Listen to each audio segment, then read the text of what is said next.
You're watching Cayuga Bytes.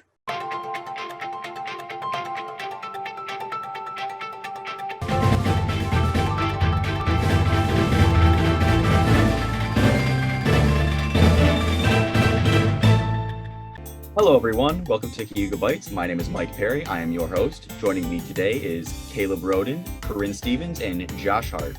How are we doing, guys? I'm doing fine, Mike. I'm doing good as well. He's doing. Topics for today. Cayuga is returning to in-person classes this fall. Classrooms will be cleaned in between classes, and there will be hybrid options available. I won't be returning to Cayuga this fall, but I'm excited for everyone who's going to be attending because, you know, Zoom is not for everyone. I would rather have in-person classes myself. What are your guys' thoughts? Yeah, it is pretty exciting that we will hopefully be getting back to at least somewhat normal. But I am happy that students who are like either returning or students that are coming for the first time this fall will actually get to be in class like properly. This is obviously a pretty big deal. It's very exciting, and I'm hoping things go according to plan. I would be very happy to see students return back to the classroom this fall. Awesome. Yeah, I mean, I guess, you know, I don't really have a certain preference, but with the whole Rack Guild Club, we have noticed less participation because of just virtual events. You know, game night, we would get a pretty decent amount of people. But now if it's, you know, virtual, people aren't getting that into it and people aren't getting like that excited. We actually put an email out asking everybody, you know, what events would they be interested in, because we haven't really gotten any responses. So I do feel like people are less motivated to do maybe extracurricular activities because of virtual online things. I think people are sick of it. Absolutely. I completely agree. It's super tough to get participation these days because it's all virtual. And I would encourage people to sign up for that survey that the Rack Guild is putting out so they can get more information on, you know, what students want to do. It's unfortunate, but right, we're getting back to in person, so hopefully that improves. Yeah, I mean, I agree with Josh. It's just everybody seems to be going through the motions trying to get it done with, because we certainly need in-person classes again. Moving on. You guys pretty much said it all.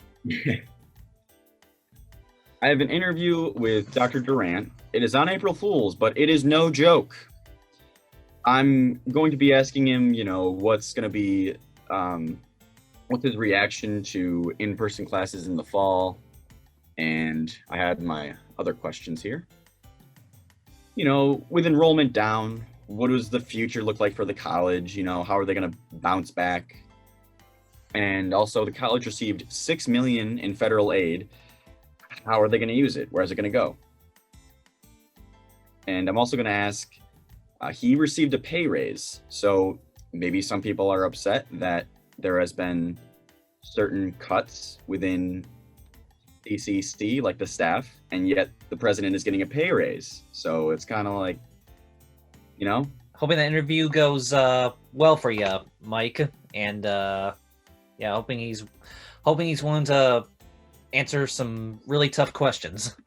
You know, I've interviewed him before, and he's a great interview, right? He has great answers, and I think that he's not afraid of questions. You know, like even if it's a hard-hitting question, he'll have a good answer.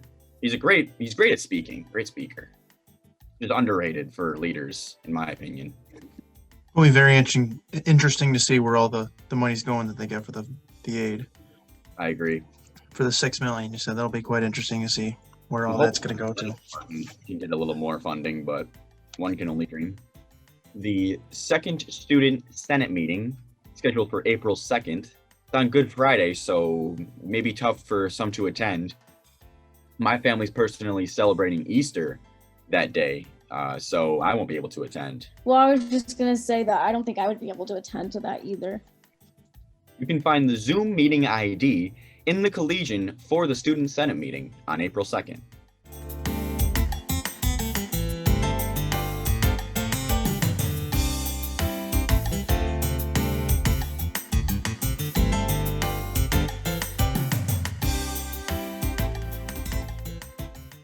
People ages 16 and over can get their vaccine April 6th. This is obviously a big deal as we have, the fair is approaching, summer's happening, people are going to be outside more, so we want to get more people vaccinated. I don't know if any of you guys have seen, you can buy a fake vaccination certificate on the dark web for about $500. Yeah, I did actually see that, as if that's necessary. Yeah, right. You get a free vaccine. Yeah, why? I don't know why you do that. So I plan on getting vaccinated. I don't know when or where exactly. I know the fair is a big spot. I'm sure medical facilities like Auburn Hospital or urgent care. Well, even some pharmacies like Walgreens and CVS are doing it. So there's no shortage of places to get it. It's just a matter of when. I'm definitely gonna do it as soon as I can. I'm really hoping. I'm actually kind of hoping that I can get the Johnson & Johnson one, since that's only one. But yeah, whatever vaccine is available for me, whether it's the Johnson & Johnson one or the Pfizer one or whatever's available, I'm getting it. Yeah, I agree with Josh. Absolutely. As soon as it becomes available, and doesn't matter which one, I'm gonna take any of them. Makes no difference. Yeah, I agree with Josh and Caleb.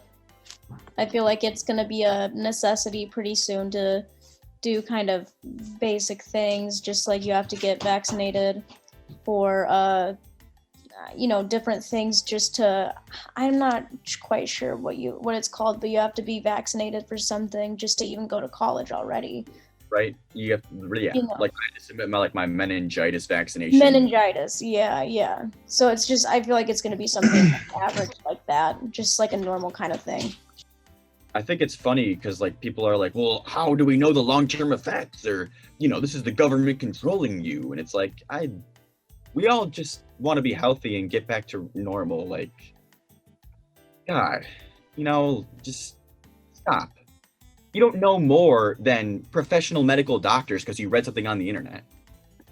Grant over. This is outside of the US, but in Ontario, former Toronto Mayor Doug Ford said that because Canada has they're not using the Johnson & Johnson or the Pfizer, it's a different one, and they had almost 30,000 open vaccination appointments that didn't get filled.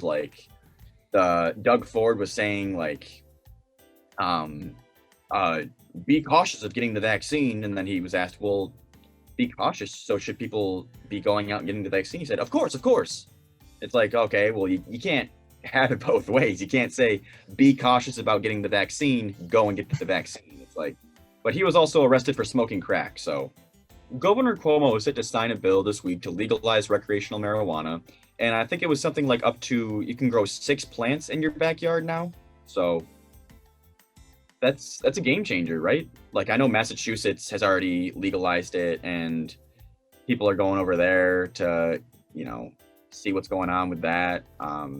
I don't utilize marijuana myself, but for all those that can now, I'm happy for you. People shouldn't be thrown in jail for having a joint on them. And I know New York City was really strict with that for a long time. So I'm just happy to see less people incarcerated for something that's not that big of a deal, really. It is a pretty big deal that they're doing this, and even though I personally am not a drug person myself, and I don't ever plan on ever becoming one.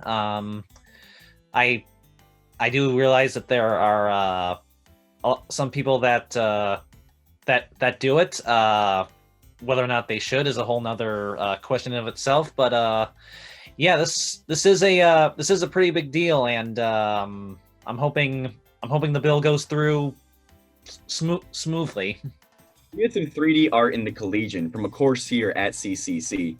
My personal favorite was a 3D sculpture that was based on a Mayan god called Collegian or something like that. It was like a fiery dragon serpent. Really cool. There was also a great one on the front page of a duck. So, moving into spring, we see all the ducks waddling, swimming through ponds. Cayuga Community College is partnering with the Auburn Public Theater for a new annual film festival celebrating the efforts of young filmmakers across New York State. It's open to high school students, college students, and emerging filmmakers under 30. There's a special category for documentaries featuring human rights. Cayuga baseball and softball teams got their first wins. The start of their season was a little shaky. They had to shake off the rust, it kind of seemed, but everyone is, right? We're all coming back to practicing and playing. No, for baseball, they took a couple losses early because they were having some problems with personnel and the fact that they were not able to practice for a few weeks. So they were kind of just trying to get hard back into it, and they finally figured it out. The bats weren't working in the beginning, but they started figuring it out and getting a little better. Started making less defensive mistakes, and finally picks them up with a couple good pitching performances. I know Miller, he pitched really well the one day, and then Greg, he pitched fantastic the one day. They combined for almost a shutout, I believe was what they said. But so they played phenomenal. I didn't get a chance to read any of the things on the softball games, but I know they played well as well. I know they came out and walked it off in the end, and they were down. But other than that, I didn't see too much about the game. For softball, Kyra Cottrell is just killing it for Cayuga softball. She's from Skinny Alice, I think, and she had like a two doubles, some runs the other day, like just really, really great. And Greg, is it Osterhout, or do you know how to pronounce it? Yeah, I believe it's kind of hard. That's why I wasn't. It's a hard pronunciation. Well, I should know who he is, but yeah, like I said, almost a shutout. So that's pretty impressive. Yeah, they pitched well. We would love to hear from Cayuga's athletes if they want to come on our show and talk about the games or talk about the team and how they're doing. And in future weeks, we're going to try and do a game of the week where we can do highlights and do the game live at Falcon Park. Caleb, our alumni for CCC baseball, will be providing color commentary, and I'll be doing play-by-play. He's really the baseball expert, but I'm always here to assist. Have you seen the tree in the lobby? It is now decorated for Easter. You can go and see it at the Cayuga campus in Auburn. We want to thank the janitorial staff for, making that effort and inspiring all of us to keep doing great in our classes, and just so nice of them, They don't have to do that. It's very nice of them to continue to spread happiness to the few people that are still on campus, that still come to campus this semester. It's very nice of them. They don't have to do it, but it's nice that they do it for us. Calling all faculty and staff, you are invited to play now and then. Inspired by Mary Jo here at Cayuga Bytes, we're inviting all faculty and staff to send us a recent photo along with a photo from their past or childhood. The Byters will then try and guess each staff member from their past photo. The results of whether the photo was accurately identified will be revealed in the following issue of the Collegian. It's the perfect way to help the students on campus identify key people on campus. Send your photos to cayugacollegian@gmail.com. Sounds like it'd be very fun. I'm looking forward to it. I think it'll be a lot of fun. I'm excited to see what people look like and how much they've changed. Josh, have you ever done an April Fool's prank on somebody, or been pranked by someone on April Fool's? When I was in high school, I would usually like to just go up to some of my classmates and do the thing where you tell them their shoe's untied even though it isn't. I would do that a lot in high school. College radio station played a bunch of children's music.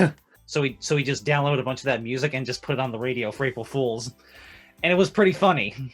Do you tell jokes? Do you sing? Would you like to juggle or be a magician? If so, please come to Cayuga Bytes and perform. We need you, whether you're in Auburn or Fulton. Thank you for joining us today, guys. Caleb and Corinne, we'd like to see you here more often. This is Cayuga Bytes signing off.